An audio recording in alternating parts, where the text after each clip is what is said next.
Hello, this is Jo from Maths Tutor Me. Today we're doing geometry and we're going to learn about the special relationship between the angles on parallel lines. There are 3 rules we're going to be learning about today, and they all involve parallel lines that are being cut by a transversal. Now, transversal is the special name that we give to a line, just a line that cuts your parallel lines. So we use the arrows for parallel lines. A line cutting it is called a transversal. So there are, if we have this situation, parallel lines and transversal, there is 4 sets of corresponding angles that are formed. Now, corresponding angles, for example, would be this angle with this angle. I like to think of them as an F shape. So you can write that here, F shape. Okay, because if you draw that arm there, just grab another color, that arm and that arm, and connect those together, you can see the capital F. So corresponding angles are the F shape. But there's not just one. You could have a backwards F, or that one and that one for an upside down F, or upside down and backwards F. Could be this one over here. What am I using there? Little fishy sign going in there. Okay, so that's corresponding angles. That's this one. The second type of relationship you could get is called alternate angles. So if I draw my parallel lines again, cut by my transversal, alternate angles would be this one with this one. Okay, and if you draw in red here, that angle and that angle there, you can see that I've formed a funny looking Z. Okay, so we call that one Z shape. Z shape for alternate angles. Again, it could be backwards. So it could be a backwards Z being that one and that one. And those angles are equal, which is why I can give them the same symbol. So in corresponding and alternate angles, these angles are equal with each other. But in this third type here, which we call co-interior, the angles aren't equal. They add to give 180 degrees. So let me show you what that is. Here, parallel lines.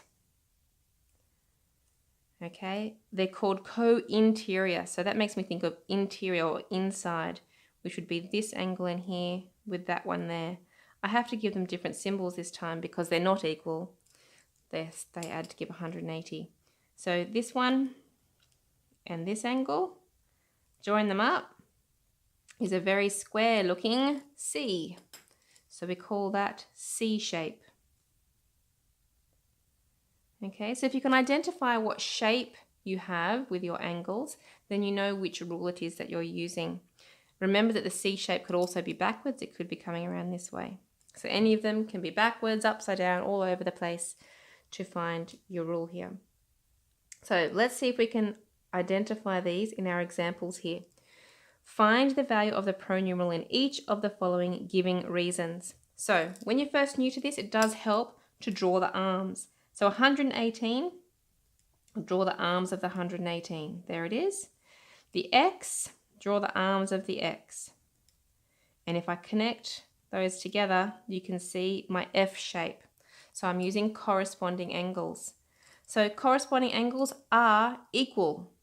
Okay, so all I have to do is say that X is equal to 118 degrees because of corresponding or angles for short, corresponding angles. Let's do it again for question 2. Draw the little arms in. There's my arms for H. There's the arms for the 126. If I join them together, we have an upside down C. Now they're the ones that are co-interior. So if I want to find H, these angles have to add to give 180. H is going to be equal to 180 minus the 126 degrees. So 180 minus 126 is 54. And our reason, the ones in bold here, co-interior, whoops, put a little dash in there, co-interior angles. Question 3. We have 2 pronumerals to find in this one. Let's start with the F. F, if I draw the arms, goes here. Now, if I think about it, I could bring this down here like that, and I could make that into a Z shape. Okay, so F, the Z shape is the alternate angles.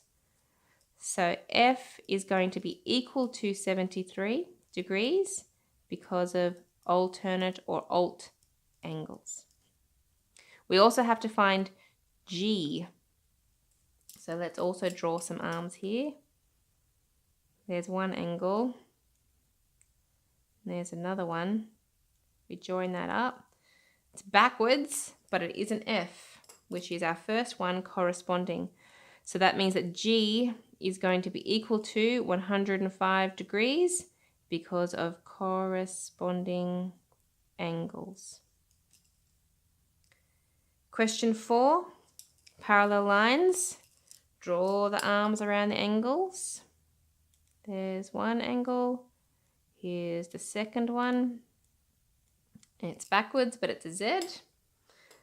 So that means it's an alternate angles question, the Z shape, and those angles are equal. So K is equal to 54 degrees because of alternate angles. And question 5, even though it's a parallelogram, the sides are parallel, so we can use our rules. There's one angle, there's the other one. We have a C shape. So those angles add to give 180. So to find D, I'll go 180 minus the 83 to get 97 degrees. Co-interior, keep getting that dash in there, angles, co-interior angles. And that's it. Now parallel lines, these rules, people often need a fair bit of practice with. So over the page, here is 4 just to get you started. I suggest you do a lot more than this, but start with 4 and then you can go find lots more of your own to practice. Pause the video and see if you can do these on your own and restart for the answers. All right, question 1. I'm just going to draw in my blue pen. There's one angle and the other one. We've got an F. So that's called corresponding angles, and that means that they're equal. W is equal to 136 degrees. Corresponding angles. Question 2, we have A and B to find. If I'm looking at A, that angle and that angle, it's an upside down C. So that means that they're going to add to 180 degrees because they're the co-interior ones. So if I do 180 minus 61, 180 minus 61 is 119 degrees because of co-interior angles. And I also need to find a B. So this angle with this one would make an F shape. Bit scribbly on there, hope you can see that. So F is for the corresponding, so that means they're equal. B is equal to 61 degrees because of corresponding angles. You could also, since we found A first, you could also have done a supplementary angles if you'd like to cross that line there, and it would have given you the same answer. So that is fine as well. Question 3. Let's have a look at this shape. We have an angle here. We have an angle over here.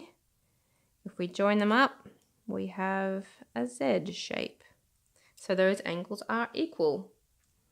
P is equal to 39 degrees because of alternate angles. And question 4, parallel lines. They've just got the transversal here right down the end, but there's our C shape. So those angles will add to 180. So M is going to be 180 minus 87, which is 93 degrees. And with our reason, co-interior angles. Done. Hopefully you got those right. But as I said, keep practicing. Do lots and lots of them. There's getting quite a few rules that we've learned in this topic now. So you need to keep practicing in order to really help them all stick in your head. Until next time, keep practicing. Bye.